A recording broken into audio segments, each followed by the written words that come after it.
Hello दोस्तों, कैसे आज हम भारत के शास्त्रीय नृत्य के बारे में चर्चा करने वाले हैं। शास्त्रीय नृत्य के बारे में चर्चा करें इसके पहले हम कुछ उसकी पृष्ठभूमि के बारे में चर्चा करेंगे। चलिए शुरू करते हैं। भारत के शास्त्रीय नृत्य के बारे में भारत मुनि द्वारा रचित नाट्यशास्त्र और आचार्य नंदिकेश्वर की रचना अभिनव दर्पण में वर्णन मिलता है। तो अगर आप लोगों से पूछा जाए कि शास्त्रीय नृत्य का उल्लेख कहाँ है, तो भरत मुनि द्वारा रचित नाट्यशास्त्र और आचार्य नंदिकेश्वर की रचना अभिनव दर्पण में इनका वर्णन मिलता है। भारत के शास्त्रीय नृत्य। भारत में नटराज की मूर्ति शास्त्रीय नृत्य का प्रतीक है। अगर ऐसा क्वेश्चन पूछा जाता है कि शास्त्रीय नृत्य का प्रतीक क्या है, तो नटराज की मूर्ति शास्त्रीय नृत्य का प्रतीक है। वर्तमान में कुल 8 शास्त्रीय नृत्य हैं। चलिए, पहला है भरतनाट्यम। भरतनाट्यम तमिलनाडु का शास्त्रीय नृत्य है। भरत मुनि के नाट्य शास्त्र से जन्मी इस नृत्य शैली का विकास तमिलनाडु में हुआ। जैसा कि अब मैंने आपको बताया कि भरतनाट्यम तमिलनाडु का शास्त्रीय नृत्य है। भरतनाट्यम में शारीरिक क्रियाओं को 3 भागों में बांटा जाता है: समभंग, अभंग और त्रिभंग। भरतनाट्यम एकल स्त्री नृत्य है। इसका मतलब है कि भरतनाट्यम केवल अकेले ही नृत्य किया जाता है, जोड़े में नहीं किया जाता। तो यहाँ से समझ में आया कि भरतनाट्यम कहाँ का शास्त्रीय नृत्य है, तमिलनाडु का। अगर आप लोगों से पूछे तमिलनाडु कहाँ का भरतनाट्यम कहाँ का शास्त्रीय नृत्य है, तमिलनाडु का, ठीक है, या तमिलनाडु का शास्त्रीय नृत्य क्या है, तो भरतनाट्यम। अगला है कथकली। तो कथकली केरल का शास्त्रीय नृत्य है। इस नृत्य के विषयों को रामायण, महाभारत और हिंदू पौराणिक कथाओं से लिया जाता है तथा देवताओं या राक्षसों को दर्शाने के लिए अनेक प्रकार के मुखौटे लगाए जाते हैं। कथकली अभिनय, नृत्य और संगीत तीनों का समन्वय होता है। तो केरल का शास्त्रीय नृत्य क्या है, कथकली, आप लोग याद रखेंगे। अगला है कुचिपुड़ी, आंध्र प्रदेश। तो आंध्र प्रदेश के कृष्ण जिले में कुचिपुड़ी नामक गांव है, जहां के दृष्टा तेलुगु वैष्णव कवि सिद्धेंद्र योगी ने यक्षगान के रूप में कुचिपुड़ी शैली की कल्पना की।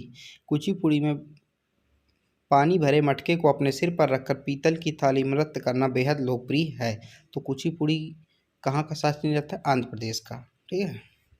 मोहिनीअट्टम। तो केरल के 2 शास्त्रीय नृत्य हैं। एक मैंने अभी आपको कथकली बताया कि दूसरा है मोहिनीअट्टम। यह एकल महिला द्वारा प्रस्तुत किए जाने वाला नृत्य है। मतलब केवल अकेले महिला प्रस्तुत करती है, जोड़े में नृत्य नहीं होता, जिसमें भरतनाट्यम तथा कथकली के दो कुछ तत्व शामिल हैं।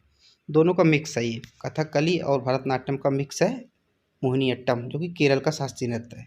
धार्मिक मान्यताओं के अनुसार भगवान विष्णु ने भस्मासुर से शिव की रक्षा हेतु मोहिनी रूप धारण कर यह नृत्य किया था।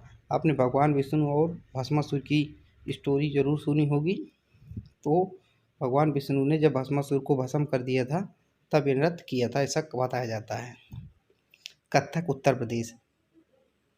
कथक शास्त्रीय नृत्य उत्तर प्रदेश का है। इस नृत्य को नटवारी नृत्य भी कहा जाता है। कई बार पूछा जाता है कि कथक को अन्य किस नाम से जाना जाता है, तो नटवारी नृत्य के नाम से भी कथक को जाना जाता है। संस्कृत में कथा कहने वाले को कथक कहा जाता है।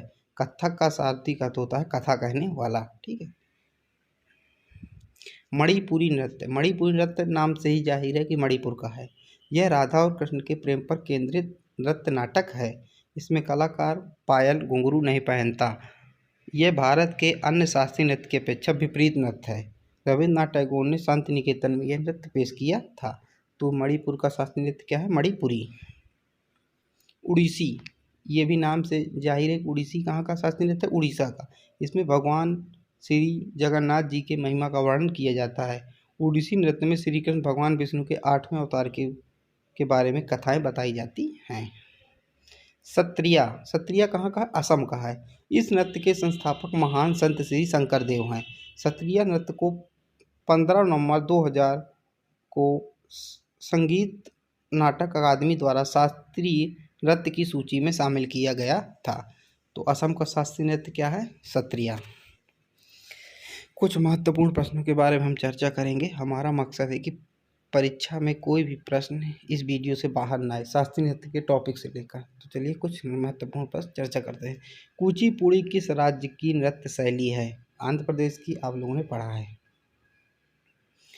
इसको आप ऐसे भी याद रख सकते हैं। कुछ अंधे लोग हैं जो कच्ची पूड़ी निकाल रहे हैं, कुचिपुड़ी कच्ची पूड़ी, आंध्र प्रदेश अंधे लोग कुछ कच्ची पूड़ी निकाल रहे हैं। तो आप इसको ऐसे रिलेट करके याद कर सकते हैं। भरतनाट्यम नृत्य शैली का संबंध किस राज्य से है? तमिलनाडु। आपको याद होगा। भारतीय शास्त्रीय नृत्य की सबसे प्राचीन शैली कौन सी है? भरतनाट्यम। या ऐसे भी इस क्वेश्चन को पूछा जा सकता है कि भारतीय के जो शास्त्रीय नृत्य है सबसे पुराना शास्त्रीय नृत्य कौन सा है? तो भरतनाट्यम सबसे पुराना शास्त्रीय नृत्य है। ठीक है। कथक कहाँ की नृत्य शैली है? उत्तर प्रदेश। शास्त्रीय नृत्य के जनक कौन है? इस नृत्य के संस्थापक महान संत श्री मानता शंकर देव हैं। ठीक है। भारत का शास्त्रीय नृत्य किसने बनाया? भरत मुनि ने भारत का शास्त्रीय नृत्य बनाया। नृत्य के देवता कौन है? नृत्य के देवता नटराज या शिव हैं। ठीक है। भारत का पहला शास्त्रीय नृत्य कौन सा है? भरतनाट्यम, जो कि मैंने बताया भारत का सबसे पहला यानी सबसे पुराना शास्त्रीय नृत्य भरतनाट्यम है। कौन सा नृत्य केवल पुरुष करते हैं? तो कथकली केरल का प्रसिद्ध नृत्य है। ये एक ऐसा शास्त्रीय नृत्य है जो कि उसको पुरुष करते हैं, इसको स्त्री नहीं करती। तो चलिए मिलते हैं अगले वीडियो पर। इसी तरह की वीडियो को पाने के लिए आप हमारे चैनल को सब्सक्राइब कर लीजिएगा। चलिए, जय हिंद।